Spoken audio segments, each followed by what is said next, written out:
Tape 3W suivi d'école au Sénégal.com. À école au Sénégal, c'est facile, tu n'as qu'à te connecter. Tape école au Sénégal, les leçons sont beaucoup plus détaillées. Récepteur de lumière. Maintenant, pour ces récepteurs de lumière, on fait donc petite définition.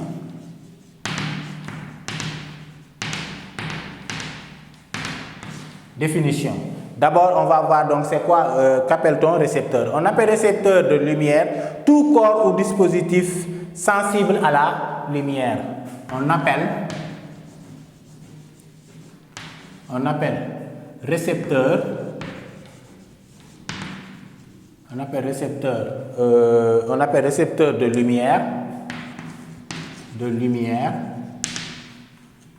Tout corps ou dispositif,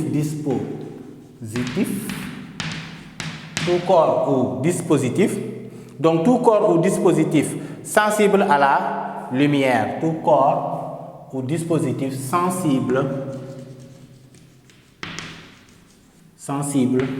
à la lumière. Donc tout corps ou dispositif sensible à la lumière est appelé source et appelé récepteur, c'est-à-dire, donc c'est ce qu'on appelle récepteur de lumière. Donc pourquoi? Parce que tout simplement, puisque ce corps est sensible, donc là on va parler de récepteur. Donc on va voir donc quelques exemples comme tout à l'heure.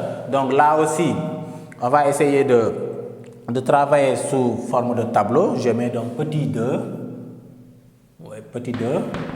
exemple. Petit 2, exemple. Et pour cet exemple-là, il y a ce qu'on appelle des récepteurs naturels. Il y a ce qu'on appelle des récepteurs naturels, il y a ce qu'on appelle des récepteurs artificiels. Ok? Donc c'est ce qu'on va voir. Donc on va avoir quelques exemples de récepteurs naturels et quelques exemples de récepteurs artificiels. Donc je mets donc, ou bien même on peut ne pas travailler sous forme de tableau, je mets petit a, récepteur naturel. On va parler d'abord des récepteurs. Là c'est exemple, récepteur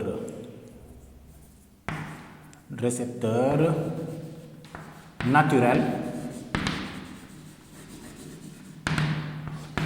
Récepteur naturel. Maintenant, pour ces récepteurs naturels, pour le cas des récepteurs naturels, il y a d'abord le cas de l'œil. On va mettre donc premier astérisque. L'œil. L'œil est un récepteur naturel. Pourquoi? Parce qu'il reçoit directement, il est sensible à la lumière. Par rapport à la lumière, quand il y a la lumière, donc on peut parfaitement voir. Donc du coup, donc récepteur naturel, donc c'est-à-dire ici, on va parler de l'excitation de la rétine. Donc je dis directement, pour le cas de l'œil, donc je dis directement, c'est l'excitation,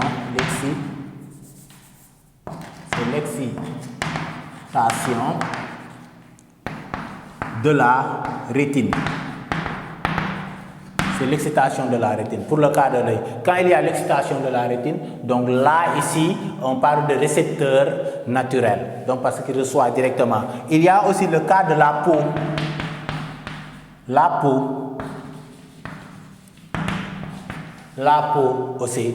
La peau aussi, c'est quoi? C'est-à-dire le cas de, quand on parle de bronzage, ainsi de suite, de bronzage, fabrication de vitamine D. Donc, la peau, donc ici on peut dire directement par bronzage,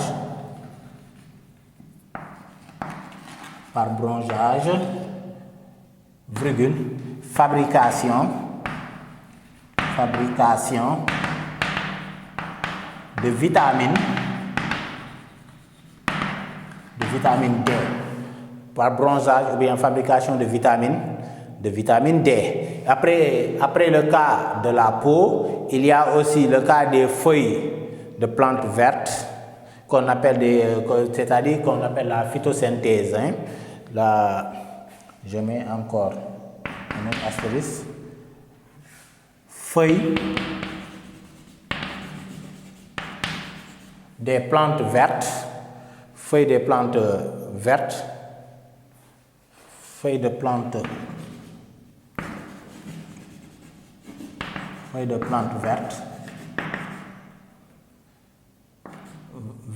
2 points, 2 points. Là, donc, pour le cas des feuilles de plantes vertes, on va parler de photosynthèse.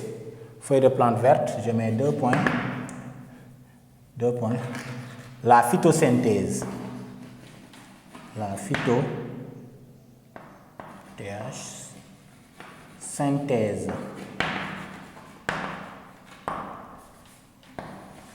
La photosynthèse. Donc, par rapport à cette photosynthèse, donc là aussi, qu'est-ce qui va se passer? Donc, là, on parle de cas des feuilles. Donc, tous ces exemples que je viens de donner sont des récepteurs naturels. C'est des récepteurs naturels. L'œil, c'est-à-dire avec l'excitation de la rétine, donc automatiquement on perçoit les objets. Donc la peau, par bronzage ou bien fabrication de vitamine D, la feuille des plantes vertes aussi, les feuilles de plantes vertes aussi, c'est la même chose, feuilles de plantes vertes aussi, c'est-à-dire c'est ce qu'on appelle la photosynthèse. Voilà. Maintenant on va continuer, donc on a parlé tout à l'heure des récepteurs naturels. Donc maintenant, on va parler donc de récepteurs artificiels. Comme on l'a fait pour le cas des récepteurs naturels. Donc vous voyez qu'on avait parlé de l'œil, de la peau et des feuilles, les feuilles de plantes vertes. Maintenant, on va parler des récepteurs artificiels. Donc par rapport aux récepteurs artificiels, on peut parler par exemple des substances chimiques. Par exemple, je vais prendre d'abord le cas.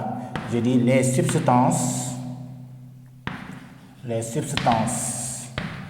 chimiques. Donc les substances chimiques, donc il y a des substances chimiques qui vont jouer le rôle de récepteurs artificiels, comme par exemple le cas du chlorure d'argent. Donc je mets directement 2 points. Le chlorure d'argent, virgule. Donc on peut prendre l'exemple du chlorure d'argent. On peut prendre aussi l'exemple du chlorure d'argent, par exemple dans les pellicules photographiques, l'exemple de le chlorure d'argent. Dans les pellicules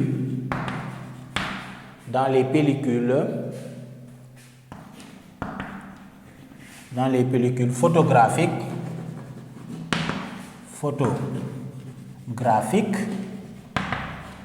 voilà. Donc, le chlorure d'argent dans les pellicules photographiques, donc, font partie des récepteurs artificiels. Donc, ils nous permettent aussi, ils vont jouer le rôle de récepteurs directement. En plus de ces substances chimiques, on peut parler aussi des dispositifs électroniques.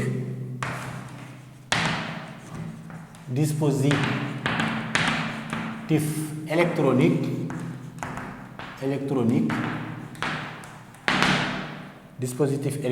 Bon, je devais mettre ça en... Voilà, donc je dis directement dispositif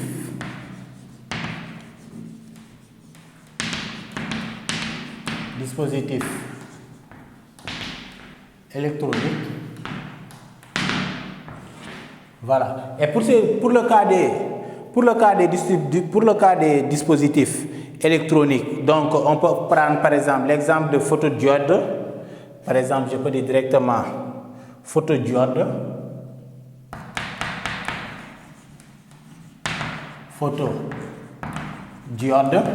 Donc on peut prendre l'exemple de photodiode. Par exemple, avec les photodiodes directement, par exemple, on peut prendre aussi photodiode, virgule, photorésistance. Par exemple, le cas des photorésistance aussi.